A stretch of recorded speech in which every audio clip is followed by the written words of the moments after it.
નમસ્કાર વિદ્યાર્થી મિત્રો, હું રમેશ વાગડિયા આપ સૌનું સ્વાગત કરું છું આજના લેક્ચરમાં. આજનો લેક્ચર આપણું જે રનિંગ ચેપ્ટર છે, જે ધોરણ 12નું 5મું ચેપ્ટર છે, આનુવંશિકતા અને ભિન્નતાના સિદ્ધાંતો, એના પરનો 7મો લેક્ચર છે. આ ચેપ્ટરના ખૂબ જ અગત્યના એવા 6 લેક્ચર અગાઉ આપણે જોઈ ગયા છીએ. જે લેક્ચરોની અંદર આ ચેપ્ટરની ઘણી બધી અગત્યની બાબતોની ચર્ચા આપણે કરી ગયા છીએ. જેમ કે આપણે આનુવંશિકતા એટલે શું છે એની વાત કરી, ભિન્નતા એટલે શું છે એની વાત કરી. ત્યાર પછી આપણે જનીન વિદ્યા શું છે, જનીન વિદ્યાના પિતા મેન્ડલ કોણ છે, મેન્ડલે કેવું કામ કર્યું હતું, આનુવંશિકતા અને ભિન્નતાના ક્ષેત્રની અંદર મેન્ડલ પહેલાં કોણે કોણે કેવું કાર્ય કર્યું હતું. ત્યાર પછી એક લેક્ચરમાં મેં તમને અગત્યની ટર્મિનોલોજી જે આપણે આવવાની છે એના વિશે વાત કરી હતી. ત્યાર પછી આપણે એક સંકરણનો પ્રયોગ ભણ્યા, ત્યાર પછી આપણે દ્વિસંકરણનો પ્રયોગ ભણ્યા. વચ્ચે આપણે મેન્ડલની જે આખી લાઈફ હિસ્ટ્રી છે એના સંદર્ભ વાત કરી. મેન્ડલે કેટલા વર્ષ કામ કર્યું હતું, શેના પર કામ કર્યું હતું, મેન્ડલના કાર્યનું પુનઃસંશોધન કઈ સાલમાં થયું, કોણે કર્યું, આ બધી બાબતોની ચર્ચા આપણે અગાઉના લેક્ચરોની અંદર કરી ગયા છીએ. છેલ્લા લેક્ચરની એટલે કે 6થા લેક્ચરની આપણે વાત કરીએ તો એની અંદર આપણે ભણી ગયા છીએ મેન્ડલનો દ્વિસંકરણનો પ્રયોગ. બહુ વ્યવસ્થિત રીતે આપણે મેન્ડલનો દ્વિસંકરણનો પ્રયોગ છે એ ભણી ગયા છીએ. આજના લેક્ચરની અંદર આપણે વાત કરવાના છીએ મેન્ડલે પોતાના દ્વિસંકરણના પ્રયોગ પરથી આનુવંશિકતાનો ત્રીજો નિયમ આપ્યો હતો, જે નિયમ હતો મુક્ત વિશ્લેષણનો નિયમ. મેન્ડલે પોતાના દ્વિસંકરણના પ્રયોગ પરથી આનુવંશિકતાનો ત્રીજો નિયમ આપ્યો હતો. પહેલા બે નિયમ કેના પરથી આપ્યા હતા? એક સંકરણના પ્રયોગ પરથી. ક્યાં હતા? પ્રભુતાનો નિયમ અને બીજો હતો વિશ્લેષણનો નિયમ. જ્યારે આ જે ત્રીજો નિયમ આપ્યો છે એ દ્વિસંકરણના પ્રયોગ પરથી. કયો નિયમ? મુક્ત વિશ્લેષણનો નિયમ અથવા મુક્ત વહેંચણીનો નિયમ. બંને જુદા જુદા નામથી એને ઓળખી શકાય છે. તો આજના લેક્ચરમાં આપણે એ નિયમ વિશે વાત કરવાના છીએ. કઈ રીતે મેન્ડલે એની સાબિતી આપી એના વિશે વાત કરવાના છીએ. એ નિયમ કઈ રીતે દ્વિસંકરણના પ્રયોગ પરથી મેન્ડલે આપ્યો એના સંદર્ભ આપણે આજના લેક્ચરમાં વાત કરવાના છીએ. ચાલો તો લેક્ચરની શરૂઆત કરીએ. આપણી સામે એક પીડીએફ છે, એ પીડીએફને જોતા જઈએ અને આગળ વધીએ. હા, બીજી એક વાત, ગઈકાલના લેક્ચરમાં મેં તમને દ્વિસંકરણના પ્રયોગના જે જનીન પ્રકાર છે એને કઈ રીતે યાદ રાખવાને એના માટેની શોર્ટકી આગળના લેક્ચરમાં આપીશ એવું મેં તમને કીધું હતું. તો ચાલો પહેલાં તમને એ કહી દઉં કઈ રીતે તમારે એના જનીન પ્રકારો છે એને યાદ રાખી શકો અથવા રાખી શકાય. તો મેન્ડલના દ્વિસંકરણના પ્રયોગમાં આપણને 9 પ્રકારના જનીન પ્રકારો છે એ પ્રાપ્ત થાય છે. હવે મારે એને યાદ કઈ રીતે રાખવાના છે જુઓ. તો આપણને ખબર છે કે ભાઈ મેન્ડલે પોતાના દ્વિસંકરણના પ્રયોગમાં એક છોડ લીધો તો ગોળ દાણાવાળો અને પીળા રંગના દાણાવાળો છોડ. તો ગોળ દાણા માટે આપણે કારક પસંદ કર્યા હતા કેપિટલ આર. બરાબર. તો તમારે શું કરવાનું છે? તો ભાઈ કેપિટલ આરની જે 3 શક્યતાઓ છે ને એને લખતા જવાની. જેમ કે કેપિટલ આર, પછી પાછું કેપિટલ આર, પછી ફરી એક વખત કેપિટલ આર. 3 વખત લખી દીધું. હવે જુઓ બાજુમાં શું કરવાનું છે? એક વખત લખવાનું છે કેપિટલ વાય, એક વખત લખવાનું છે કેપિટલ વાય સ્મોલ વાય અને એક વખત લખવાનું છે સ્મોલ વાય. ફરી લખો જુઓ, capital R, small R, capital R, small R, capital R, small R. બાજુમાં લખો capital Y, capital Y, small Y. 6 થઈ ગયા. હવે બીજા 3 જેમ કે એમાં લખશું કે સ્મોલ આર,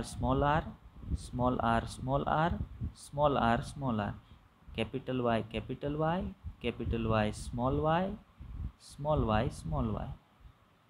બરાબર. તમે જે પુનેટ સ્ક્વેર હતું એની અંદર તપાસ કરી લેજો. આ જ પ્રકારના 9 જુદા જુદા જનીન પ્રકાર છે એ તમને મેન્ડલના દ્વિસંકરણના પ્રયોગમાં પ્રાપ્ત થયા હશે. હવે દ્વિસંકરણના પ્રયોગનો રેશિયો શું હતો યાદ કરો, 1:2:1:4:2:1:2:1. તો આજે મેં અહીંયા લખી દીધો છે રેશિયો, એને તમારા દ્વિસંકરણના જનીન પ્રકારના રેશિયા સાથે આ જે જનીન પ્રકારના બંધારણો છે એને સાથે સંલગ્ન એની સાથે ચેક કરી લેજો કે ભાઈ આ જ મળે છે, આ જ મળશે, અને આ સરળ રીત છે એને યાદ રાખવાની. આ રીતે તમે યાદ રાખી શકો અને આ યાદ હશે તો આગળ તમને એવા પ્રશ્ન પૂછાશે કે મેન્ડલના દ્વિસંકરણના પ્રયોગની અંદર માનો કે કેપિટલ આર સ્મોલ વાય પ્રકારનું જનીન પ્રકાર ધરાવતી કેટલી સંતતિઓ પ્રાપ્ત થઈ હતી. તો આ મને યાદ હોય તો ખબર પડી જાય કે ભાઈ એવી 4 સંતતિઓ પ્રાપ્ત થઈ હતી. જુઓ, capital R, capital Y, small Y. બરાબર, તો આ યાદ રાખવું ફરજિયાત છે અને આ સરળ રીતથી તમે જનીન પ્રકારને યાદ રાખી શકો છો. પહેલાં લખી દેવાનું કેપિટલ આર, 3 લખી દીધા. પછી બાજુમાં કેપિટલ વાય, બીજી વખતે કેપિટલ વાય, સ્મોલ વાય, ત્રીજી વખતે સ્મોલ વાય. એવી જ રીતે કન્ટિન્યુ મેં જેમ તમને શીખવાડ્યું એ રીતે લખતા જવાનું. તમને સરળતાથી મેન્ડલના દ્વિસંકરણના પ્રયોગના જનીન પ્રકાર છે એ યાદ રહી જશે. બરાબર, યાદ રાખવા કરતાં જુઓ આને ખાલી મગજમાં બેસાડવાનું છે, કઈ રીતે લખવાનું છે, આને કંઈ ગોખવાની જરૂર નથી, ઇઝીલી યાદ રહી જાય એવું છે. ચાલો, તો આપણે તમને જે દ્વિસંકરણના પ્રયોગના જનીન પ્રકાર યાદ રાખવાની સરળ રીત કીધી હતી આપણે તમને શીખવાડી. આગળ વધીએ ત્યાર પછી આજના લેક્ચરનો જે મુખ્ય ટોપિક છે એના પર આવીએ. તો આજના લેક્ચરમાં આપણે વાત કરવાની છે મુક્ત વહેંચણીનો નિયમ અથવા વિશ્લેષણનો નિયમ. ચાલો એના સંદર્ભ વાત કરીએ. તો મેન્ડલે પોતાનો આ નિયમ કયા પ્રયોગ પરથી આપ્યો હતો? તો ભાઈ મેન્ડલે પોતાનો આ નિયમ છે એ પોતાના દ્વિસંકરણના પ્રયોગ પરથી આપ્યો હતો. કયો નિયમ? મુક્ત વહેંચણીનો નિયમ અથવા એને શું કહેવાય? મુક્ત વિશ્લેષણનો નિયમ. હવે દ્વિસંકરણના પ્રયોગ પરથી આપ્યો હતો તો હું એક વખત તમને દ્વિસંકરણનો પ્રયોગ રિવાઇઝ કરાવી દઉં કે પહેલાં શું હતું દ્વિસંકરણના પ્રયોગમાં. જુઓ, એણે 2 છોડ લીધા હતા, પીળા અને ગોળ દાણાવાળો, એટલે પીળા દાણા અને ગોળ દાણાવાળો. બીજો છોડ જેણે પસંદ કર્યો હતો એ તો લીલા દાણાવાળો અને ખરબચડા દાણાવાળો. આ બે કઈ પેઢીના? પી પેઢીના છોડ હતા. આની વચ્ચે એણે સંકરણ કરાવ્યું કૃત્રિમ, એટલે એને કઈ પેઢીના છોડ મળે? F1 પેઢીના. F1 પેઢીના તમામ છોડ કયા પ્રકારના મળ્યા હતા? પીળા અને ગોળ દાણાવાળા મળ્યા હતા. બરાબર, હવે જનીન પ્રકારની વાત કરીએ તો અહીંયા એણે લીધું હતું કેપિટલ આર, કેપિટલ વાય. જ્યારે અહીંયા લીધું હતું સ્મોલ આર, સ્મોલ વાય. તો આની અંદર જનીન પ્રકાર હતો capital R, capital Y, small Y. તો F1 પેઢીના બંને છોડ આપણને આ પ્રકારના મળ્યા હતા, capital R, capital Y, small Y. એની અંદર સ્મોલ આર અને સ્મોલ વાય હોવા છતાં પણ આ બધા છોડ પીળા અને ગોળ દાણાવાળા હતા. શું કામ? કેપિટલ આર અને કેપિટલ વાય બંને કેવા જનીન છે? પ્રભાવી જનીન છે. જ્યારે એના વૈકલ્પિક કારકો જે સ્મોલ આર અને સ્મોલ વાય છે એ કેવા છે? તો ભાઈ પ્રચ્છન્ન છે. તો આપણે તમને રિકોલ કરાવીએ છીએ દ્વિસંકરણનો પ્રયોગ. તો અહીંયા સુધીની વાત આપણને મગજમાં ક્લિયર થઈ હશે, રિકોલ થઈ હશે. એનાથી આગળ વધીએ. જો કારકોને પણ ધ્યાનમાં રાખજો. અહીંયા આગળ જ્યારે F2 પેઢી માટેના સંકરણની વાત કરું ને ત્યારે કઈ રીતે એણે જન્યુઓ પડ્યા હતા એ પણ મારે ખાસ ધ્યાનમાં લેવાનું છે. ચલો આગળ વધીએ. તો જુઓ, ત્યાર પછીની સ્લાઇડમાં મેં મૂક્યું છે દ્વિસંકરણના પ્રયોગનું F2 પેઢી માટેનું જે સંકરણ છે ને એ ધ્યાનથી જોજો. તો F2 પેઢી કોના સંકરણથી મળે? F1 પેઢીના છોડના સંકરણથી મળે. તો આ બંને છોડ, આ પીળા અને ગોળ દાણાવાળો, આ પણ પીળા અને ગોળ દાણાવાળો, જે બંને છોડ ક્યાં છે? બંને છોડ છે F1 પેઢીના છોડ છે. જેની વચ્ચે સંકરણ કેવું? સ્વફલન. આની વચ્ચે સ્વફલન કરાવ્યું હતું મેન્ડલે. તો સ્વફલનના પરિણામ સ્વરૂપે એની અંદરથી F2 પેઢી પ્રાપ્ત થશે.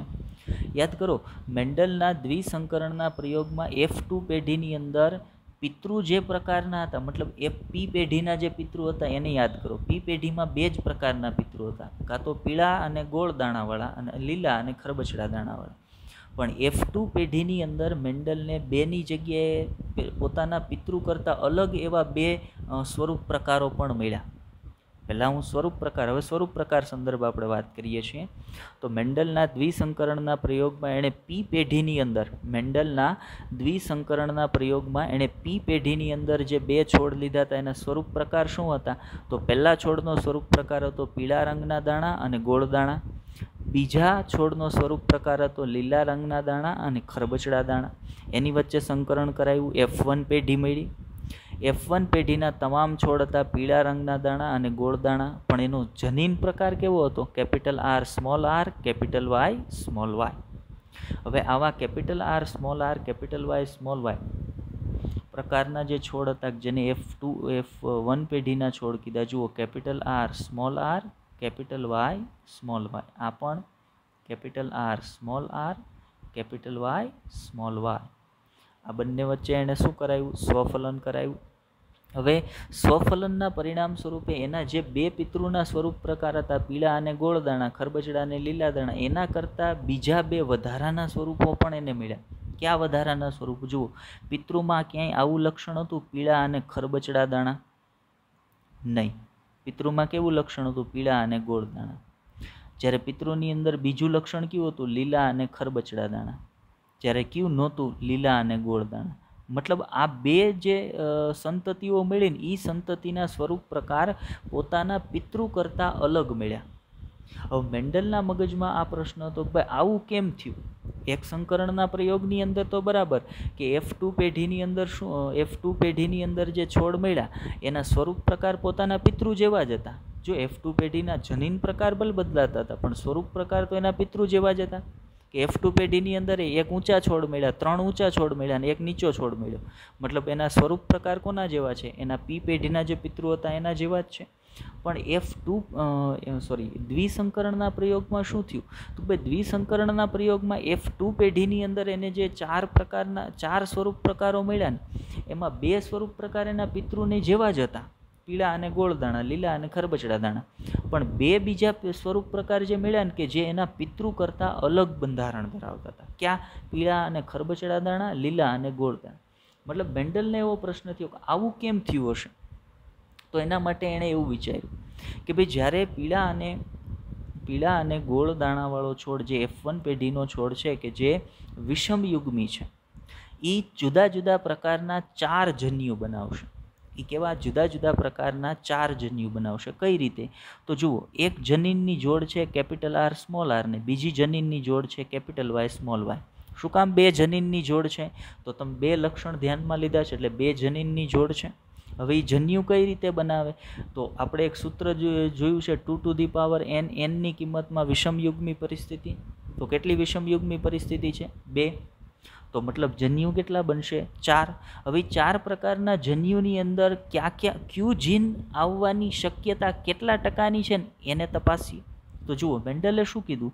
તો ભાઈ જ્યારે F1 પેઢીના છોડ સંકરણમાં ભાગ લેશે ત્યારે આપણે પહેલાં જ કીધું F1 પેઢીમાં સ્વફલન છે એટલે આ છોડ છે એ નર છોડ તરીકે પણ વર્તશે ને આનો આ છોડ માદા છોડ તરીકે પણ વર્તશે. સેમ એઝ આ છોડ નર છોડ તરીકે પણ વર્તશે ને એનો છોડ માદા છોડ તરીકે પણ વર્તશે. મતલબ આ છોડ છે એ પરાગરજય બનાવશે અને અંડક પણ બનાવશે. સેમ આ છોડ પરાગરજય બનાવશે અને અંડક પણ બનાવશે. બરાબર? એટલે મેન્ડલે શું કીધું? તો ભાઈ મેન્ડલે કીધું કે જ્યારે F1 પેઢીના જે છોડ છે એની વચ્ચે સ્વફલન થતું હોય ત્યારે એ સંકરણમાં ભાગ લેવા માટે શું કરશે? તો ભાઈ એ જન્યુ બનાવશે. ચાલો જોઈએ એ જન્યુ કયા પ્રકારના બનતા હશે. આની આ સ્લાઇડમાં આપણે જોવાનું છે કે ભાઈ એ જન્યુ છે એ કયા પ્રકારના બનતા હશે. તો જન્યુને જોવા માટે આપણે ચાલો આગળ વધીએ. તો અહીંયા કયા પ્રકારનો છોડ છે? Capital R small r, capital Y small y. હવે પહેલાં આના એકના જન્યુ બનાવીએ. તો જન્યુના નિયમ આપણને ખબર છે કે ક્યારેય કોઈ પણ જન્યુ છે એની અંદર પિતૃ છોડમાં જેટલા જનીનો હોય એના કરતાં હંમેશા કેવા આવે? અડધા જનીન આવે. બીજું, એક જોડી જે જનીનની હશે એના બંને જનીન એક જ જન્યુની અંદર ક્યારેય ન આવી શકે. જનીનની જોડી પૈકીનું હંમેશા એક જ જનીન છે એ જન્યુની અંદર આવે. હવે જોઈએ એણે શું કીધું? તો ભાઈ એણે કીધું કેપિટલ R સાથે એક વખત કેપિટલ વાય છે એ સંયોજાણો. પરિણામે પહેલો જન્યુ બન્યો કેપિટલ આર કેપિટલ વાય પ્રકારનો. પછી આ જ કેપિટલ આર સાથે બીજો જન્યુ સંયોજાણો સ્મોલ વાય, એટલે જન્યુ બન્યો કેપિટલ આર સ્મોલ વાય. પછી આવ્યો સ્મોલ આરનો વારો, તો સ્મોલ આર સાથે કેપિટલ વાય છે સંયોજન, એટલે જન્યુ બન્યો સ્મોલ આર કેપિટલ વાય જન્યુ બન્યો કેપિટલ વાય. અને પછી સ્મોલ આર સાથે સંયોજાણો સ્મોલ વાય, એટલે ચોથો જન્યુ બન્યો સ્મોલ આર સ્મોલ વાય પ્રકારનો. બરાબર.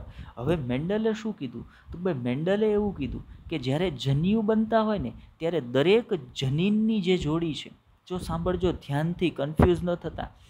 મેન્ડલે કીધું જ્યારે જન્યુ બનતા હોય ને ત્યારે એક જનીનની જે જોડી છે, એક જનીનની જોડી એટલે કેપિટલ આર સ્મોલ આર એ એક જનીનની જોડી છે, જ્યારે કેપિટલ વાય સ્મોલ વાય એ બીજી જનીનની જોડી છે. તો મેન્ડલે શું કીધું?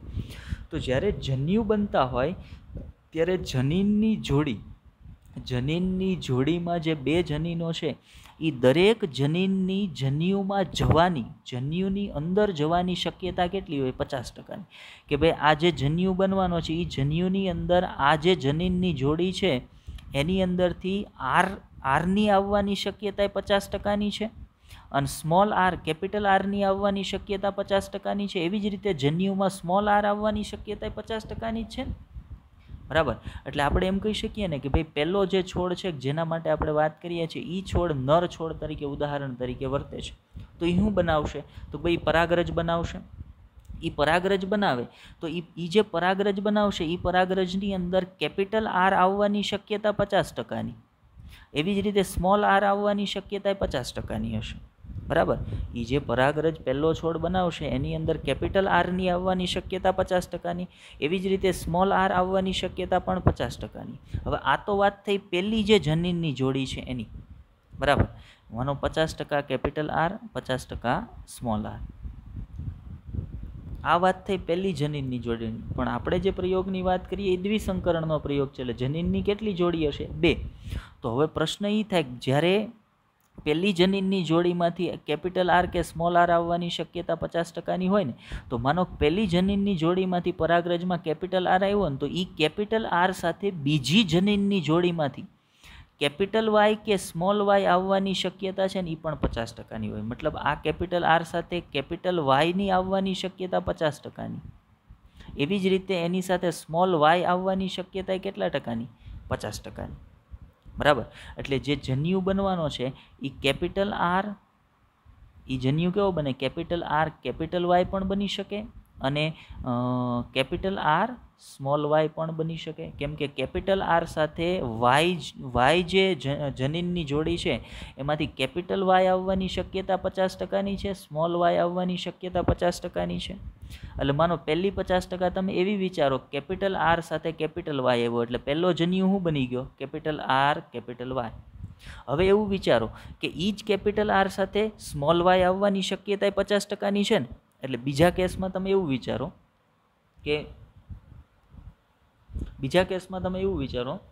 કે કેપિટલ આર સાથે સ્મોલ વાય આવ્યો જેની 50%ની શક્યતા છે, એટલે બીજો જન્યુ કયો બની ગયો? Capital R small Y. હવે જે પહેલી જનીનની જોડી છે જેમાંથી આપણે કેપિટલ આરને લીધો હતો, તો એની જગ્યાએ મેં એવું કીધું હતું ને કે પહેલી જનીનની જોડીમાંથી કેપિટલ આર આવવાની શક્યતા 50%ની છે, સામે સ્મોલ આર આવવાની શક્યતા 50%ની છે. જો મેં અહીંયા લખી દીધું સ્મોલ આર આવવાની શક્યતા 50%ની છે. બરાબર. તો હવે એ સ્મોલ આર આવશે તો એ સ્મોલ આર સાથે કેપિટલ વાય આવવાની શક્યતા 50%ની, એ સ્મોલ આર સાથે સ્મોલ વાય આવવાની શક્યતા 50%ની. તો જુઓ, સ્મોલ આર આવ્યો તો એની સાથે કેપિટલ વાયની શક્યતા 50%ની, એટલે પહેલો કેસ એવો વિચાર્યો કે સ્મોલ આર સાથે કેપિટલ વાય આવી ગયો, એટલે ત્રીજો જન્યુ શું બની ગયો? Small R capital Y. હવે એ જ સ્મોલ આર સાથે સ્મોલ વાય આવવાની શક્યતા કેટલા ટકાની છે? 50%ની. તો બીજો કેસ એવો વિચાર્યો કે સ્મોલ આર સાથે સ્મોલ વાય આવ્યો, એટલે ચોથો જન્યુ બની ગયો. તો આમ જે જનીનની જોડી હોય પિતૃની અંદર, જે પિતૃનો જે જનીન પ્રકાર છે એ જનીન પ્રકાર સંદર્ભે એની અંદર જે જનીનની જોડીઓ આવેલી હોય ને, એ જ્યારે જન્યુ બનતા હોય ને ત્યારે જન્યુની અંદર કઈ રીતે વિશ્લેષણ પામે? તો 50%ના નિયમથી. એ કઈ રીતે વિશ્લેષણ પામે? 50%ના નિયમથી, કે જનીનની જોડી છે તો જનીનની જોડીમાં કેપિટલ આર સ્મોલ આર છે, તો એ જનીનની જોડીમાંથી એક જન્યુની અંદર કેપિટલ આર જવાની શક્યતા 50%ની અને સ્મોલ આર જવાની શક્યતા પણ 50%ની. કેમ? તો ભાઈ જન્યુની અંદર હંમેશા પિતૃની અંદર જે જનીનની જોડી હોય એમાંથી એક જ જનીન આવે, તો એક જનીન તરીકે આર કેપિટલ આર આવવાની શક્યતા 50%ની છે અને એ એક જનીન તરીકે સ્મોલ આર આવવાની શક્યતા કેટલા ટકાની છે? 50%ની. તો એટલા માટે મેન્ડલે એવું કીધું કે જ્યારે F1 પેઢીના છોડ છે એ F2 પેઢીના છોડ સંતતિ બનાવવા માટે જ્યારે સંકરણમાં ભાગ લેશે ત્યારે દરેક F1 પેઢીનો છોડ છે એ કેટલા જન્યુ બનાવશે? તો ભાઈ આવા 4 જન્યુ બનાવશે. અને જન્યુની અંદર જનીનની વહેંચણી કઈ રીતે થશે? 50%ના સ્વરૂપમાં થશે, કે જનીનની જોડીમાંથી જન્યુ તરીકે જો એ છોડ નર છોડ તરીકે વર્તે તો પરાગરજ બનાવશે અને માદા છોડ તરીકે વર્તે તો અંડકોષ બનાવશે. તો એ પરાગરજ બનાવે તોય એની અંદર જે પિતૃમાં જનીનની જોડી છે એમાંથી દરેક જીન આવવાની, પિતૃની અંદર જે જનીનની જોડી છે એમાંથી જન્યુની અંદર દરેક જીન આવવાની શક્યતા 50%ની થઈ જશે. બરાબર. આ તો વાત થઈ જન્યુ કઈ રીતે બનતા હશે. અને આ બધું ક્યાં થાય? તો ભાઈ જન્યુ નિર્માણની પ્રક્રિયા વખતે અર્ધીકરણની પ્રક્રિયા થાય ને, તો અર્ધીકરણમાં શું હોય? તો ભાઈ અર્ધીકરણમાં પિતૃ શરીરના જે જન્યુઓ હોય એની સંખ્યા અડધી થઈ જાય. એટલે પિતૃમાં 4 હતા તો સંતતિમાં કેટલા આવે? 2 જ આવે. મતલબ સોરી, જન્યુમાં કેટલા આવે? 2. એટલે જુઓ અહીંયા પિતૃમાં 4 હતા પણ જન્યુમાં 2 2 2 2 આવ્યા. તો આ પ્રકારે જન્યુનું નિર્માણ છે એ થતું હોય છે. બીજી અગત્યની બાબત મેન્ડલે, હવે આપણે જઈએ નિયમ શું હતો એના પર જઈએ. તો તમે અહીંયા જોયું કે જ્યારે તમે દ્વિસંકરણના પ્રયોગની વાત કરો ને, જ્યારે તમે દ્વિસંકરણના પ્રયોગની વાત કરો ત્યારે છોડની અંદર તમે 2 લક્ષણોને એકસાથે ધ્યાનમાં લીધા, જેમ કે પીળા રંગના દાણા અને ગોળ દાણા. હવે જ્યારે તમે એક છોડમાં 2 લક્ષણોની વાત કરતા હોય ને ત્યારે જ્યારે એ છોડ પોતાની સંતતિ બનાવે ને ત્યારે પિતૃની અંદર જે 2 લક્ષણો ભેગા છે ને એ સંતતિમાં ભેગા જ આવે એવું જરૂરી નથી. એ બંને લક્ષણ સ્વતંત્ર રીતે સંતતિની અંદર આગળ વધે. અને એની સાબિતી શું છે? એની સાબિતી છે આપણને જે 2 એવા સંયોજન મળ્યા F2 પેઢીમાં જે પિતૃમાં નહોતા ને, એની સાબિતી છે. જો હવે એ સંદર્ભ હું તમને સમજાવું પ્રયોગમાં. આ બધું જ સમજી લીધા આપણે, એને કાઢી નાખીએ છીએ. બરાબર. જન્યુ કઈ રીતે બને છે મેં તમને સમજાવી દીધું. હવે આપણે વાત કરીએ મુક્ત વિશ્લેષણનો નિયમ એ શું છે અને મેન્ડલે એ કઈ રીતે સાબિત કર્યું. તો મુક્ત વિશ્લેષણ એટલે શું? તો ભાઈ મુક્ત વિશ્લેષણ એટલે પિતૃની અંદર જે 2 લક્ષણો છે એ બંને લક્ષણો સંતતિની અંદર સાથે જ ઉતરી આવે એવું જરૂરી નથી. દરેક લક્ષણ બીજા લક્ષણથી સ્વતંત્ર રીતે સંતતિની અંદર ઉતરી આવે. હવે એવું કઈ રીતે કહીએ છીએ આપણે? તો તમે જુઓ કે જો એવું ફિક્સ હોત, ફરજિયાતપણે એવું હોત કે પીળા રંગના દાણા સાથે ગોળ દાણાનું લક્ષણ આવે જ તો આ સંતતિ ન મળત. કેમ કે અહીંયા શું છે? પીળા રંગના દાણા સાથે ખરબચડા દાણા છે, જ્યારે પિતૃની અંદર પીળા રંગના દાણા સાથે કયું લક્ષણ છે? ગોળ દાણાનું. તો જો પીળા રંગનું લક્ષણ અને ગોળ દાણાનું લક્ષણ એ બંને સંયુક્ત રીતે સંતતિની અંદર વહન પામતા હોત તો દરેક સંતતિ છે એ કાં તો પીળા રંગના અને ગોળ દાણાવાળી થાત ને કાં તો લીલા રંગના અને ખરબચડા દાણાવાળી થાત. પણ મેન્ડલે શું કીધું? એવું નથી. આ પીળા રંગ માટેના જનીન અને ગોળ દાણા માટેના જનીન, બરાબર, એ બંને અલગ અલગ છે, એટલે 2 અલગ લક્ષણ છે.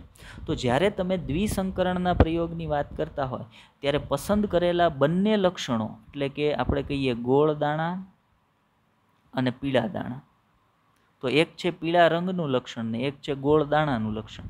તો એવું જરૂરી નથી કે જ્યાં પીળા રંગનું લક્ષણ જાય ત્યાં ગોળ દાણાનું લક્ષણ જાય જ. જો એવું ફરજિયાત હોત ને તો અહીંયા પીળા રંગ સાથે દાણા કેવા થવા જતા હતા? ગોળ. પણ અહીંયા કેવા થયા? ખરબચડા. એનો અર્થ શું થાય છે? એનો અર્થ મેન્ડલે કીધું, એનો અર્થ એવો થાય છે કે પિતૃની અંદર જે 2 લક્ષણો છે ને એ લક્ષણો સંયુક્ત રીતે આગળ વહન નથી પામતા, પણ એકબીજાથી મુક્ત થઈને આગળ વહન પામતા હોય છે. મતલબ એકબીજાથી મુક્ત રીતે સંતતિની અંદર ઉતરતા હોય છે. તો એ મુક્ત રીતે આગળ વહન પામે છે ને એને જેણે શું કીધું? મુક્ત વહેંચણીનો નિયમ અથવા મુક્ત વિશ્લેષણનો નિયમ. એણે શું કીધું? તો જ્યારે તમે દ્વિસંકરણનો પ્રયોગ કરતા હોય અને પિતૃની અંદર બે લક્ષણો ધ્યાનમાં રહ્યો, ત્યારે એ પિતૃ જ્યારે પોતાની સંતતિ બનાવે ને ત્યારે એવું ફરજિયાત નથી કે એક લક્ષણ સાથે બીજું લક્ષણ સંયુક્ત રીતે સંતતિ વહન પામે, પણ પહેલું લક્ષણ બીજા લક્ષણથી સ્વતંત્ર રીતે સંતતિની અંદર ઉતરી શકે. એવું જરૂરી નથી કે જ્યાં પીળા રંગનું લક્ષણ જાય ત્યાં ગોળ દાણાનું લક્ષણ જાય જ, એવું જરૂરી નથી. એવું બની શકે કે પીળા રંગના લક્ષણ સાથે ખરબચડા દાણાનું લક્ષણ જાય અને લીલા રંગના દાણા સાથે ખરબચડાની જગ્યાએ ગોળ દાણાનું લક્ષણ જાય. મતલબ એણે શું કીધું? તો ભાઈ એણે એવું કીધું, જો હું તમને વારંવાર એકની એક વસ્તુ હું કામ કહું છું તો મને કન્ફ્યુઝન ન રહેવું જોઈએ. જો આની આ વસ્તુ હું ત્રીજી ચોથી વખત રિપીટ કરું છું લેક્ચર દરમિયાન, હું કામ એવું કરું છું? મને કન્ફ્યુઝન રહેવું જોઈએ નહીં. એણે એવું કીધું કે પીળા રંગનું લક્ષણ અને ગોળ દાણાનું લક્ષણ જે એક જ પિતૃમાં છે, જે એક જ પિતૃની અંદર છે, એ સંતતિમાં સાથે ઉતરી આવે ને એવું જરૂરી નથી, પણ એ બંને એકબીજાથી મુક્ત રીતે વિશ્લેષણ પામતા હોય. જેમ કે માનો અહીંયા ગોળ દાણાનું લક્ષણ આવ્યું તો એની સાથે ભલે અહીંયા પીળા રંગનું લક્ષણ આવ્યું છે, પણ અહીંયા જુઓ પીળા રંગનું લક્ષણ આવ્યું પણ એની સાથે ગોળ દાણાનું લક્ષણ આવવાના જગ્યાએ કયું આવી ગયું? ખરબચડા દાણાનું લક્ષણ. મતલબ એણે એવું કીધું જ્યાં જ્યાં પીળા રંગનું લક્ષણ જાય ત્યાં ગોળ દાણાનું લક્ષણ જાય જ એવું જરૂરી નથી. કેમ કે પીળા રંગ માટેનું લક્ષણ અથવા તો પીળા રંગના દાણાનું જે લક્ષણ છે એ અને ગોળ દાણાનું લક્ષણ છે એ એકબીજાથી સ્વતંત્ર રીતે સંતતિની અંદર આગળ વધતા હોય છે. એની વચ્ચે કોઈ જોડાણ નથી હોતું, એ એકબીજાથી સંયુક્ત નથી, એ બંને સંતતિની અંદર સ્વતંત્ર રીતે ઉતરતા હોય છે, વિશ્લેષણ પામતા હોય છે. મતલબ એકબીજાથી મુક્ત રહી અને વિશ્લેષણ પામતા હોય છે. મતલબ એની વહેંચણી થઈ જાય છે. એ પિતૃની અંદર જે બે લક્ષણો ભેગા હતા એ સંતતિની અંદર એની મુક્ત રીતે વહેંચણી થઈ જાય છે કે એક બાજુ પીળા રંગનું લક્ષણ વયું ગયું અને એક બાજુ ગોળ દાણાનું લક્ષણ વયું ગયું. એટલે અહીંયા મેન્ડલે શું જોયું? અહીંયા એવું જોયું કે બે લક્ષણો છે એ બંને એકબીજાથી મુક્ત રીતે વહેંચણી પામતા હોય, એકબીજાથી મુક્ત રીતે વિશ્લેષણ પામતા હોય છે. એ સંયુક્ત હોય એવું જરૂરી નથી. તો આ નિયમને એણે શું કીધું?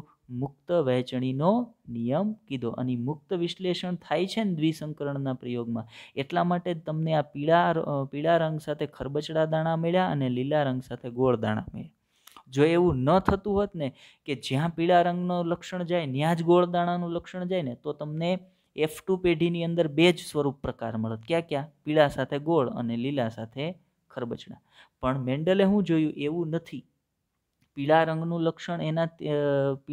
લક્ષણ ગોળ દાણાના લક્ષણથી સ્વતંત્ર વહન પામે છે. એવી જ રીતે લીલા રંગનું લક્ષણ છે એ ખરબચડા દાણાના લક્ષણથી સ્વતંત્ર રીતે વહન પામે છે.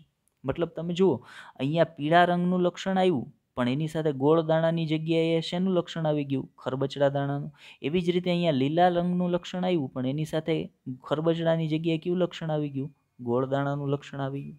મતલબ મેન્ડલે કીધું પિતૃની અંદર જે બે લક્ષણો ભેગા છે એ સંતતિની અંદર ભેગા જ આવે એવું જરૂરી નથી. એ મુક્ત રીતે વહેંચણી પામી શકતા હોય છે. અને એ નિયમને એણે શું કીધું? એ નિયમને એણે મુક્ત વહેંચણીનો નિયમ કીધો, મુક્ત વિશ્લેષણનો નિયમ કીધો. તો આ આપણે ચાર્ટની અંદર સમજ્યા. હવે એની થિયરી પોર્શન પર જઈએ. થિયરી પોર્શનમાં આપણે શું સમજવાનું છે એની વાત કરીએ. મેન્ડલના દ્વિસંકરણના પ્રયોગ પરથી મળેલો ત્રીજો જે આનુવંશિકતાનો નિયમ છે, જેને મેન્ડલે મુક્ત વહેંચણીનો નિયમ કીધો, તો એમાં શું કીધું? જુઓ, દ્વિસંકરણના પ્રયોગમાં સ્વરૂપ પ્રકાર શું મળ્યા હતા? ગોળ અને પીળા દાણા. બીજો સ્વરૂપ પ્રકાર હતો ખરબચડા અને પીળા દાણા. ત્રીજો પ્રકાર હતો ગોળ અને લીલા દાણા. અને ચોથો સ્વરૂપ પ્રકાર હતો ખરબચડા અને લીલા દાણા. અને કયા પ્રમાણમાં મળ્યા હતા? સ્વરૂપ પ્રકારનો રેશિયો શું હતો? 9:3:3:1 પ્રમાણમાં પ્રદર્શિત થયા હતા અથવા પ્રાપ્ત થયા હતા.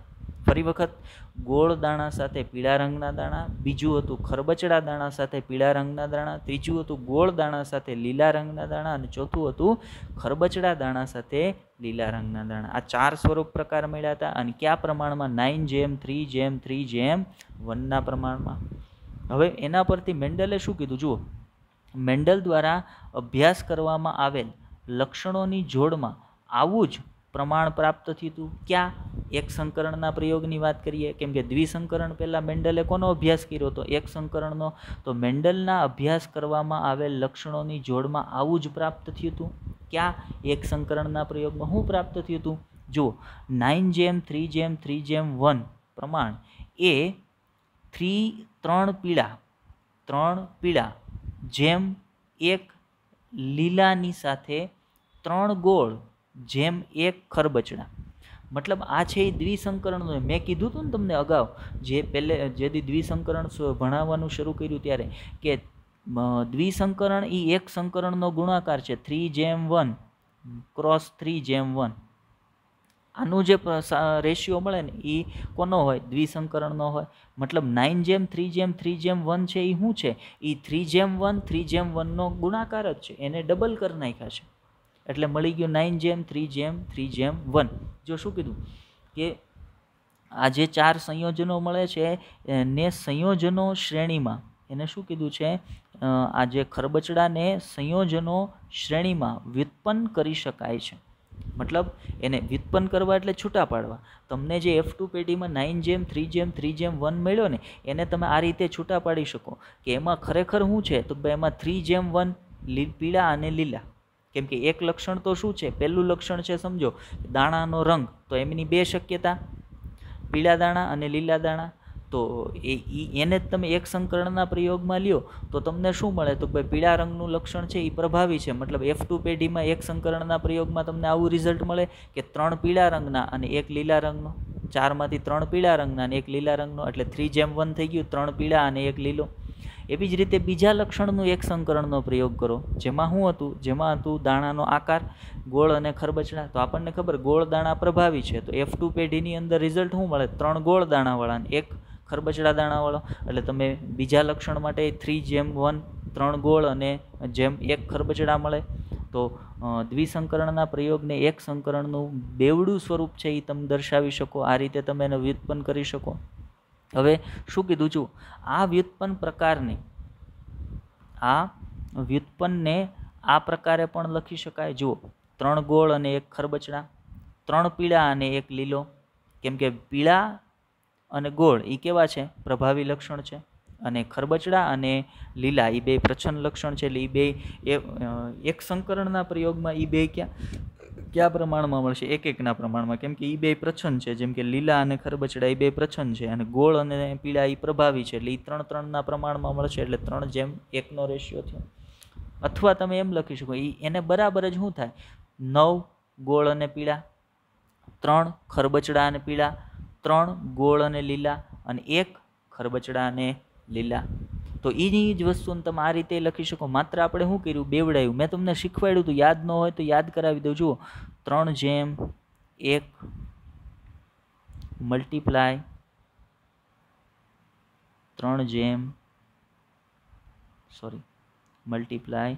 3:1 તો આ 3 આની સાથે ગુણાય એટલે મળે 9. આ 3 આ 1 સાથે ગુણાય એટલે મળે 3. હવે આ 1 આ 3 સાથે ગુણાય એટલે 3 અને આ 1 1 સાથે ગુણાય એટલે 1. 9:3:3:1. તો એને એ રીતે પણ લખી શકાય. ચલો આગળ વધીએ. ત્યાર પછી મેન્ડલે શું કીધું છે? ત્યાર પછી એણે શું કીધું છે? જુઓ, દ્વિસંકરણના પ્રયોગમાં દ્વિસંકરણના પ્રયોગમાં 2 વિરોધાભાસી લક્ષણો ધરાવતા છોડ વચ્ચે સંકરણ કરાવવામાં આવે છે અને એના પરિણામો પર આધારિત મેન્ડલે એક બીજો નિયમ, એટલે ખરેખર આ કેટલામો છે? જો અહીંયા હું લખ્યું, મેન્ડલે એક બીજો નિયમ, એટલે પહેલાં જે 2 આપ્યા એ સિવાયનો એક બીજો નિયમ છે એણે સામાન્ય નિયમ રજૂ કર્યો હતો. એ નિયમ કયો હતો? જેને મેન્ડલનો મુક્ત વહેંચણીનો અથવા મુક્ત વિશ્લેષણનો નિયમ કહેવાય છે. તો મુક્ત વિશ્લેષણ કે મુક્ત વહેંચણીનો નિયમ મેન્ડલના દ્વિસંકરણના પ્રયોગ પરથી પ્રાપ્ત થયેલો છે. હવે જુઓ, મુક્ત વિશ્લેષણનો નિયમ શું હતો? તો જુઓ, આ નિયમ દર્શાવે છે કે જ્યારે કોઈ સંકરણમાં લક્ષણોની બે જોડ સાથે આવે છે. કોઈ સંકરણમાં લક્ષણની બે જોડ સાથે આવે, જેમ કે ગોળ દાણા અને પીળા દાણા. સામે એનું સંકરણ જેની હારે થાય ન્યાય બે લક્ષણ, લીલા દાણા અને ખરબચડા દાણા. તો એવી રીતે બે જોડ આવી. ત્યારે કોઈ એક જોડનું લક્ષણ બીજાથી સ્વતંત્ર રીતે વિશ્લેષણ પામે છે. એક લક્ષણ બીજાથી સ્વતંત્ર રીતે લક્ષણ પામે, મતલબ ગોળ અને પીળા. તો ગોળનું લક્ષણ પીળા રંગના લક્ષણથી સ્વતંત્ર રીતે વિશ્લેષણ પામશે. એવી જ રીતે લીલા અને ખરબચડા. તો લીલા રંગનું લક્ષણ ખરબચડા દાણા માટેના લક્ષણથી સ્વતંત્ર રીતે વિશ્લેષણ પામશે.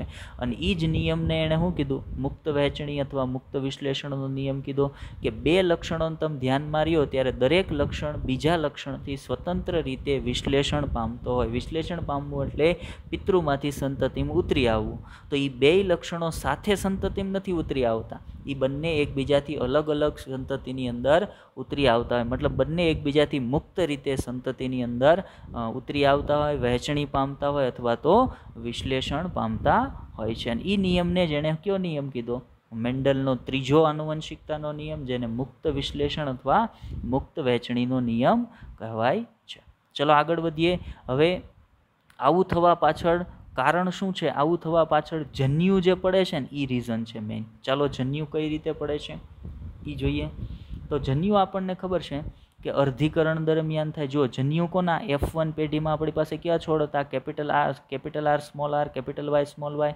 એ છોડ જન્યુ નિર્માણ દરમિયાન અર્ધીકરણ પામશે, અથવા શું કીધું? અર્ધીકરણ દરમિયાન અંડકોષ અને પરાગરજ ઉત્પાદન કરશે. અંડકોષ અને પરાગરજ એ બે શું છે? જન્યુ છે. અને F1 પેઢીના છોડમાં મેં તમને પહેલાં જ કીધું, F1 પેઢીનો દરેક છોડ નર છોડ તરીકે પણ વર્તશે અને માદા છોડ તરીકે પણ વર્તશે. જો એ નર છોડ તરીકે વર્તે તો પરાગરજ બનાવે, માદા છોડ તરીકે વર્તે તો અંડકોષ બનાવશે. કારણ ત્યાં ફલન છે એ સ્વફલન છે, એટલે ઇમેસ્ક્યુલેશન કે એવી કોઈ વાત ત્યાં આવતી નથી. હવે શું કીધું? જો અર્ધીકરણ દરમિયાન અંડકોષ અને પરાગરજ ઉત્પાદનના સમયે જનીનના બે જોડાના મુક્ત વિશ્લેષણને સમજાવવા માટે પુનેટ સ્ક્વેરનો સફળતાપૂર્વક ઉપયોગ કરી શકાય. કઈ રીતે?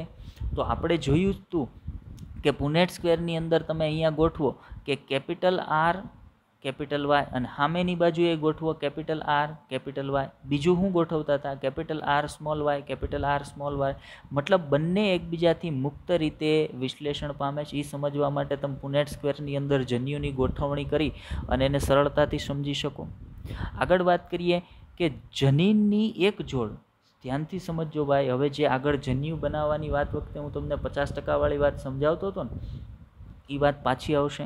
શું કીધું? જો જનીનની એક જોડ જનીનો કેપિટલ આર અને સ્મોલ આરના વિશ્લેષણ પણ વિચાર કરીએ તો, મતલબ જનીનની એક જોડમાં જે બે જનીનો છે, જે એક કેપિટલ આર છે અને બીજું સ્મોલ આર છે, એના વિશ્લેષણ ઉપર વિચાર કરીએ તો 50% જન્યુમાં કેપિટલ આર જનીન જશે, જ્યારે બીજા 50%ની અંદર કોણ જશે? તો ભાઈ સ્મોલ આર જનીન જશે. મતલબ સમજો કે પહેલો છોડ જેનું જનીન પ્રકાર છે capital R small R, capital Y small Y. હવે એ પરાગરજ બનાવે છે, તો એ પરાગરજની અંદર જે કેપિટલ આર સ્મોલ આરની જોડી છે ને, એમાંથી કેપિટલ આર જનીન જવાની શક્યતા 50%ની, એવી જ રીતે સ્મોલ આર જવાની શક્યતા કેટલા ટકાની? 50%ની હશે. એનાથી આગળ વાત કરીએ. શું કીધું? જો આ વસ્તુને સમજવાની છે, આ વસ્તુને તમે ગોખશો ને તો નહીં મેળ આવે, બરાબર? આ વસ્તુને સમજવાની છે. હવે સમજો કે એક જોડી છે જનીનની, અને એક નિયમ એવો છે કે બે જોડીના બંને જનીન ક્યારેય એક જ જન્યુમ નથી આવી શકતા. તો એનો સીધો અર્થ એવો થયો ને કે જન્યુમાં એક જ આવવાનો, જોડીમાંથી જન્યુમાં એક જ આવવાનો છે, તો એક આવવાની શક્યતા ઓટોમેટિકલી, બેમાંથી એક આવવાની શક્યતા ઓટોમેટિકલી 50%ની થઈ જાય ને. ઉદાહરણ તરીકે માનો કે કેપિટલ આર સ્મોલ આર જનીનની જોડી છે અને 50 જેટલી પરાગરજ બને, તો એ 50 પરાગરજમાંથી 25 પરાગરજમાં જનીન તરીકે કેપિટલ આર આવી શકે અને 25 પરાગરજમાં જનીન તરીકે સ્મોલ આર આવી શકે. એટલે મતલબ પરાગરજની અંદર કેપિટલ આર આવવાની શક્યતા 50%ની અને સ્મોલ આર આવવાની શક્યતા પણ 50%ની, એવું આપણે કહીએ છીએ. હવે એનાથી આગળ વાત કરીએ. શું કીધું? જુઓ કે તમે તેમાં કેપિટલ આર અને સ્મોલ આર હોવાની સાથે સાથે એલીલ કેપિટલ વાય અને સ્મોલ વાય પણ હશે. કેમ કે તમે ક્યાં પ્રયોગની વાત કરો? દ્વિસંકરણ. તો કેપિટલ આર અને સ્મોલ આર એ તો શું છે? એક જ જનીન માટેના બે લક્ષણની એક જ લક્ષણ માટેની જનીનની જોડી છે, જેમાં બે જનીનો આવેલ છે, કેપિટલ આર સ્મોલ આર. બીજું લક્ષણ શું છે? બીજું લક્ષણ છે રંગ માટેનું. મતલબ રંગ માટે કેપિટલ વાય અને સ્મોલ વાય એ પણ જન્યુની અંદર ઉતરવા પડશે ને. તો એટલા માટે કીધું તેમાં કેપિટલ આર અને સ્મોલ આર હોવાની સાથે સાથે જન્યુની અંદર બીજા એલએલ પણ હશે. ક્યાં? કેપિટલ વાય અને સ્મોલ વાય પણ હશે. જો કેપિટલ વાય અને સ્મોલ વાયનું વિશ્લેષણ પણ કેપિટલ આર સ્મોલ આર જેવું જ થાય છે. મતલબ શું કીધું? જુઓ, ધ્યાનથી સમજો. Capital R small R, capital Y small Y, બરાબર. તો આ એક જનીનની જોડ કે જે પહેલા લક્ષણનું નિયમન કરે, આ બીજી જનીનની જોડ કે જે બીજા લક્ષણનું નિયમન કરે. હવે જ્યારે જન્યુ બને, ઉદાહરણ તરીકે પરાગરજ બની, તો પરાગરજમાં પહેલા લક્ષણ માટેના જે બે જનીનો છે ને એમાંથી એક જનીન આવશે. ઉદાહરણ તરીકે સમજો કેપિટલ આર આવી ગયું.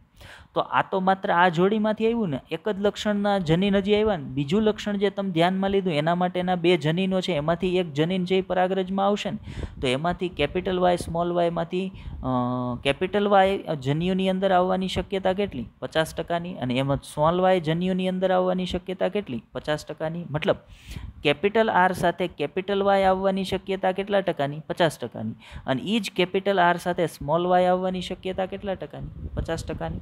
ચલો, સમજાયું હશે આપણને. હજી આગળ જોઈએ થિયરીમાં, એની જ વાતને તમને સમજાવું. પાછો જુઓ શું કીધું છે કે કેપિટલ વાય સ્મોલ વાયનું વિશ્લેષણ પણ કેપિટલ આર સ્મોલ આર જેવું જ થશે. યાદ રાખવા જેવી મહત્વની વાત એ છે કે 50% કેપિટલ આર અને 50% સ્મોલ આરનું વિશ્લેષણ 50% કેપિટલ વાય અને 50% સ્મોલ વાયના વિશ્લેષણથી સ્વતંત્ર રહે છે. મેં કીધું ને કે બે લક્ષણનું વારસાગમન જોતા હોય ત્યારે એક લક્ષણનું બીજા લક્ષણથી સ્વતંત્ર રીતે વિશ્લેષણ થાય. એટલે પહેલા લક્ષણ માટેના જનીન કોણ? કેપિટલ આર અને સ્મોલ આર. તો એનું વિશ્લેષણ કેપિટલ વાય અને સ્મોલ વાય કે જે બીજા લક્ષણ માટેના કારકો છે, બીજા લક્ષણ માટેના જનીનો છે, એનાથી એનું વિશ્લેષણ કેવું થશે? સ્વતંત્ર રીતે થતું હોય છે. એની વાત તમને કરીશ. હવે જુઓ, કેપિટલ આર ધરાવતા જન્યુમાં 50% કેપિટલ વાય અને 50% સ્મોલ વાય આ પ્રકારના સ્મોલ આર ધરાવતા જન્યુ સાથે 50% કેપિટલ વાય, બાકીના 50% સ્મોલ વાય જનીન હોઈ શકે છે.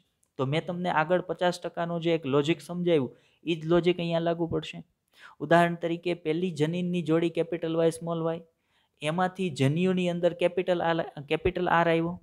તો બીજી જનીનની જોડી જે બીજા લક્ષણ માટે છે એ છે કેપિટલ વાય સ્મોલ વાય. તો એમાંથી કેપિટલ આર સાથે કેપિટલ વાય આવવાની શક્યતા 50%ની. એવી જ રીતે સ્મોલ વાય આવવાની શક્યતા 50%ની છે ને. એવી જ રીતે બીજી જનીનની જોડમાં બીજું જનીન હતું જે બીજા કોઈ એક જન્યુની અંદર આવ્યું, એ છે સ્મોલ વાય.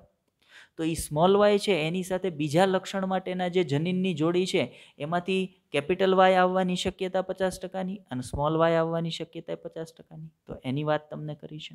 ચલો આગળ વધીએ. એના પછી શું જોવાનું છે? જુઓ, આથી આ ઉપરની જે બધી વાત કરીને એના પરથી આપણે વાત કરીએ છીએ કે આથી જન્યુઓના 4 જનીન પ્રકાર બને છે. હવે જન્યુના 4 જનીન પ્રકાર શું કામ બને? તો મેં કીધું એમ કેપિટલ આર સાથે કેપિટલ વાય આવવાની શક્યતા 50%ની. એવી જ રીતે કેપિટલ આર સાથે સ્મોલ વાય આવવાની શક્યતા 50%ની. એવી જ રીતે સ્મોલ આર સાથે કેપિટલ વાય આવવાની શક્યતા 50%ની, સ્મોલ આર સાથે સ્મોલ વાય આવવાની શક્યતા 50%ની. એટલે 4 પ્રકારના જન્યુ બનશે. જુઓ, જે capital R capital Y, capital R small Y, small R capital Y અને સ્મોલ આર સ્મોલ વાય આ પ્રકારે હોય છે 4 જન્યુ, જેમાં પ્રત્યેકની સંખ્યા કુલ જન્યુના 50%ની હશે. હવે માનો કુલ જન્યુ છે એ 100 બને છે, 100 બને તો એમાંથી 25% આ પ્રકારના જન્યુઓ હશે, 25% આ પ્રકારના હશે, 25% આ પ્રકારના અને 25% આ પ્રકારના હશે. હવે એ નર છોડ તરીકે વહેતો હોય તો 25% પરાગરજ આ પ્રકારની, 25% આ પ્રકારની, 25% આ પ્રકારની, 25% આ પ્રકારની. માનો એ માદા છોડ તરીકે એનો એ છોડ વહેતો હોય તો 25% અંડકોષ આ પ્રકારના, 25% અંડકોષ આ પ્રકારના, 25% આ પ્રકારના, 25% આ પ્રકારના.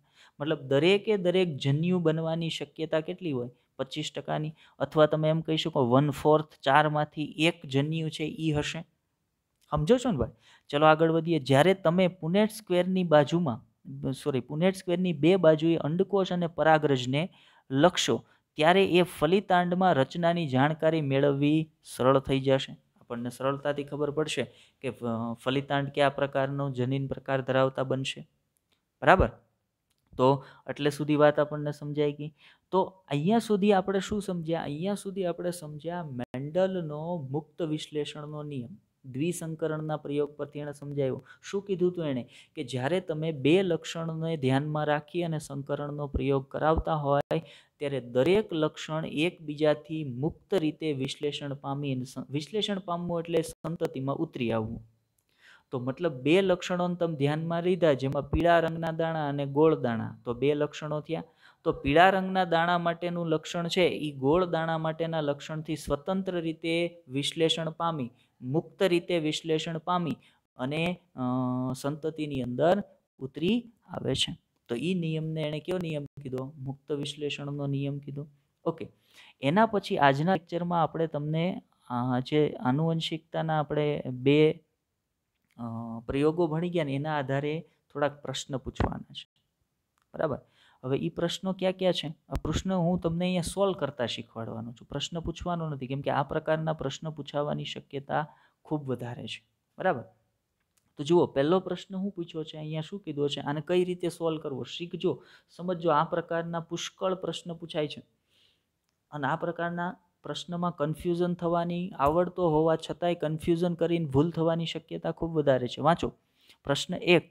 Capital R, small R, capital Y જનીન પ્રકાર ધરાવતો છોડ કેટલા પ્રકારના જન્યુ ઉત્પન્ન કરે છે?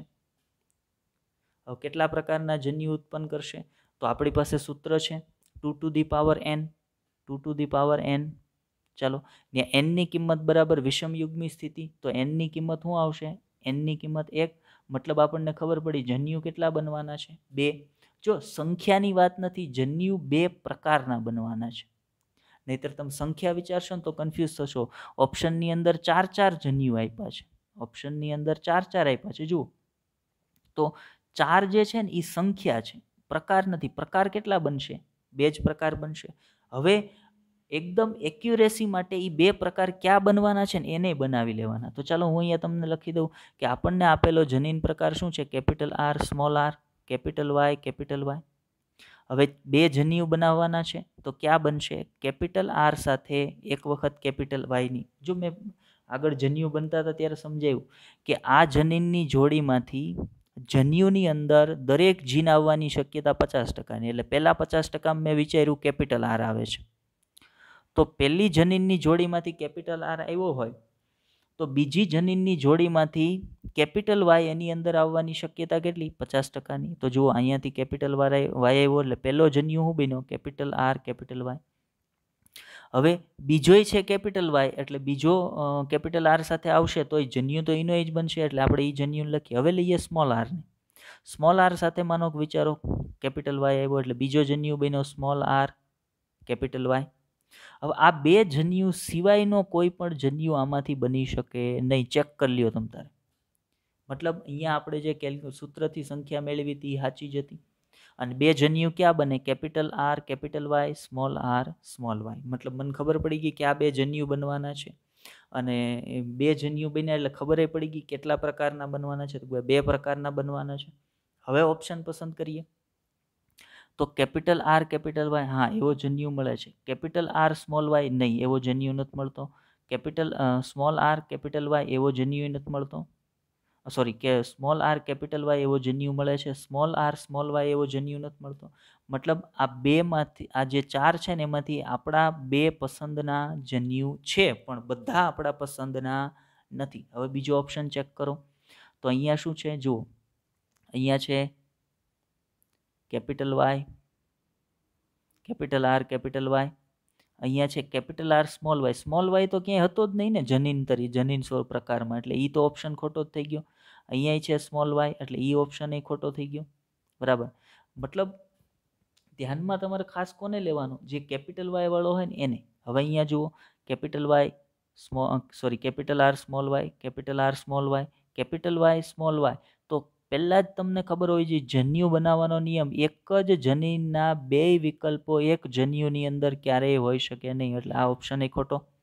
હવે જુઓ, capital R capital Y, capital R capital Y, small R capital Y, small R capital Y. અહીંયા તપાસો તમે જે જન્યુ બનાવ્યા હતા એમાં capital R capital Y, small R capital Y. તો આ ઓપ્શન આપણો સાચો થઈ જશે. તો આ રીતે આ પ્રકારના પ્રશ્નોને તમે સોલ્વ કરી શકો છો.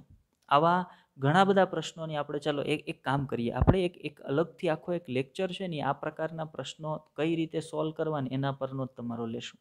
મતલબ એને આપણે નેક્સ્ટ લેક્ચરમાં જ રાખીએ. નેક્સ્ટ લેક્ચર છે ને હવે કોઈ એક ટોપિક આપણે નથી લેતા, એક લેક્ચર આખો હું તમને આ પ્રકારના પ્રશ્નોને સોલ્વ કરતા શીખવાડીશ, જેથી કરીને એક્ઝામની અંદર આ પ્રકારનો પ્રશ્ન પૂછાય ને તો મારે ભૂલ કરવાની શક્યતા છે ને એ 0% થઈ જવી જોઈએ. મારી ભૂલ કરવાની શક્યતા છે એ કેવી થઈ જવી જોઈએ? 0% થઈ જવી જોઈએ. આ જે આનુવંશિકતાના જે પ્રયોગો છે એની અંદરથી કોઈ પણ પ્રકારનો પ્રશ્ન પૂછાય ને તો એને હું બહુ ઇઝીલી સોલ્વ કરી શકવો જોઈએ. ચાલો, તો આ પ્રશ્ન તો મને સોલ્વ કરતા શીખો. આની નોટે લેતા જજો. આ પ્રશ્નો જે હું અહીંયા તમને સોલ્વ કરાવું એ ઇમ્પોર્ટન્ટ છે. બરાબર, તો એક લેક્ચર મેં તમને કીધું એમ અલગથી આખો પ્રશ્નના સોલ્યુશન પર રાખી દઈશું. તો આજના લેક્ચરનો જે મૂળ ટોપિક હતો એ આપણો પૂરો થઈ ગયો છે. તો હવે આપણે તમને થોડાક હોમવર્કના ક્વેશ્ચન એકાદ બે આપી દઈએ.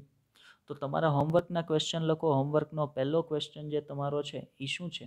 તો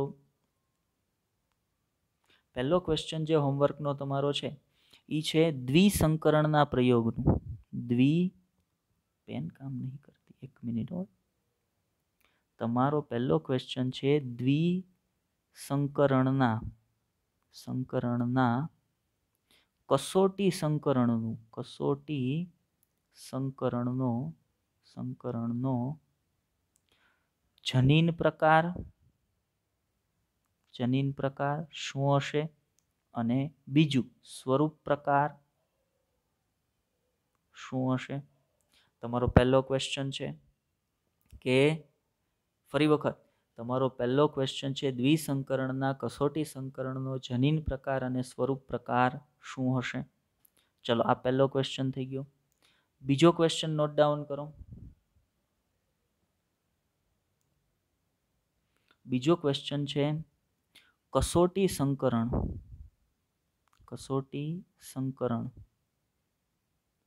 કોની સાથે કરાવવામાં આવે? બીજો ક્વેશ્ચન થઈ ગયો તમારો. થર્ડ ક્વેશ્ચનની વાત કરીએ કે દ્વિસંકરણના પ્રયોગમાં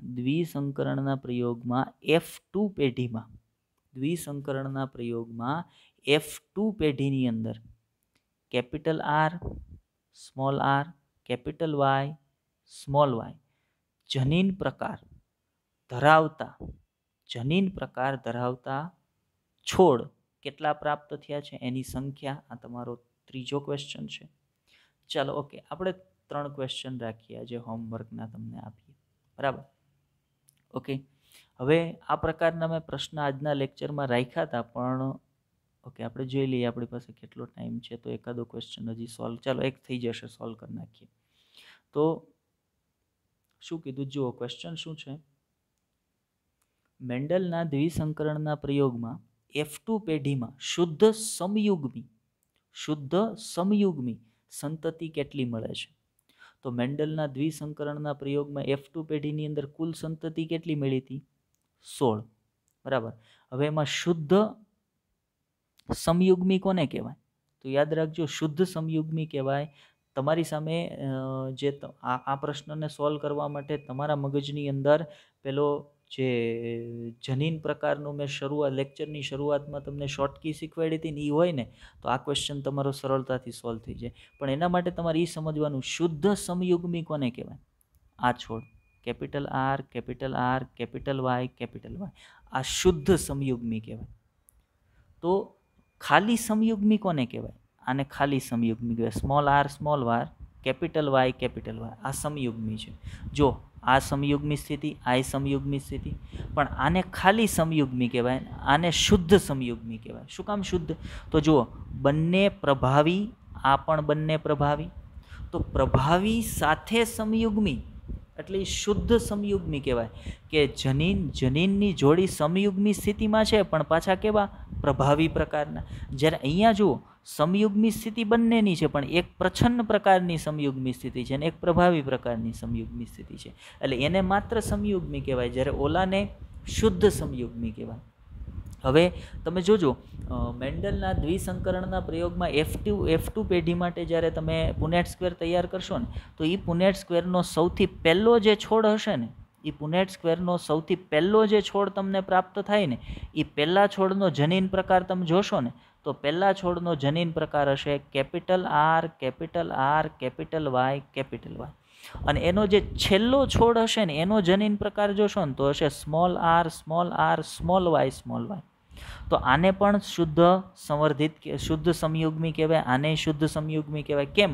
આને કેમ શુદ્ધ સમયુગ્મી કહેવાય? જો આ પ્રચ્છન્ન છે તો સામે આ પ્રચ્છન્ન છે, એક પ્રચ્છન્ન ને એક પ્રભાવી જોડી હોય ને તો શુદ્ધ સમયુગ્મી નો કહેવાય, તો એને ખાલી સમયુગ્મી કહેવાય. પણ અહીંયા તો બે પ્રચ્છન્ન છે, કાં તો બે પ્રભાવી છે, તો એને શુદ્ધ સમયુગ્મી કહેવાય. તો આ પ્રકારના જનીન પ્રકાર ધરાવતા છોડ મેન્ડલના દ્વિસંકરણના પ્રયોગમાં F2 પેઢીમાં એક પણ બીજા નથી મળતા, માત્ર આ બે જ મળે છે. મતલબ એનો અર્થ એવો થાય કે મેન્ડલના F2 પેઢીના સંકરણમાં જે કુલ છોડ મળે છે એની સંખ્યા છે 16. મતલબ 16માંથી કેટલા મળે છે? 16માંથી 2 મળે છે, તો 8માંથી કેટલા થયા? 1 થયો. મતલબ તમારો સાચો જવાબ શું થઈ જશે? C થઈ જશે. 1 અષ્ટમાંશ 8માંથી 1. જો આ ઘણા ભૂલ કરશે, 1/16 પસંદ કરી લે તાત્કાલિક, એવું વિચારીને કે 16 છોડ મળ્યા હતા ને એટલે 1/16. નહીં, 2/16 મળે છે, તો 2/16 એવો જવાબ નથી, તો એને સંલગ્ન બીજો જવાબ કયો આવે? તો 1/8. બેયનો અર્થ સેમ જ થાય ને, 2/16 કરો અથવા 1/8 કરો. તો શુદ્ધ સમયુગ્મી છોડ કેટલા મળે છે? 16માંથી 2 છોડ એવા છે જે શુદ્ધ અને સમયુગ્મી છે. બરાબર. ચલો, આ જ પ્રશ્નને કાલ વધારે આપણે હજી ડિસ્કસ કરશું, અને આ સિવાયના આગળના પ્રશ્નો છે એને હજી આપણે જોશું. બરાબર. ચલો, તો આજના લેક્ચરની અંદર બસ એટલું જ રાખીએ. તો લેક્ચરને ધ્યાનથી જોજો. હજી એક પ્રશ્ન મેં રાખ્યો હતો, પણ એને હવે મેં કીધું એમ કાલે આપણે એક અલગથી લેક્ચર જ એના માટે બનાવવાના છીએ, એટલે એને આપણે અહીંયા ચર્ચા નથી કરતા. ઓકે, તો આજના લેક્ચરમાં બસ એટલું. તો લેક્ચરને ધ્યાનથી જોજો, સમજવાનો પ્રયત્ન કરજો. ન સમજાતી બાબતોને કોમેન્ટ કરજો, આપણે ફરી એક વખત તમને સમજાવશું. બાકી મહેનત કરજો ભાઈ, ખૂબ મહેનતનો કોઈ વિકલ્પ નથી, તો ફરજિયાત મહેનત બધાએ કરવાની છે. આળસ કરતા નહીં. બરાબર. આળસ થાય એવી પરિસ્થિતિ છે અત્યારે, આખો દિવસ ઘરે ને ઘરે બેઠા હોય, છતાંય થોડોક સમય કાઢી અને આપણું કામ જે રેગ્યુલર ડેઇલી ટુ ડેઇલીનું છે એ પૂરું કરતા જજો.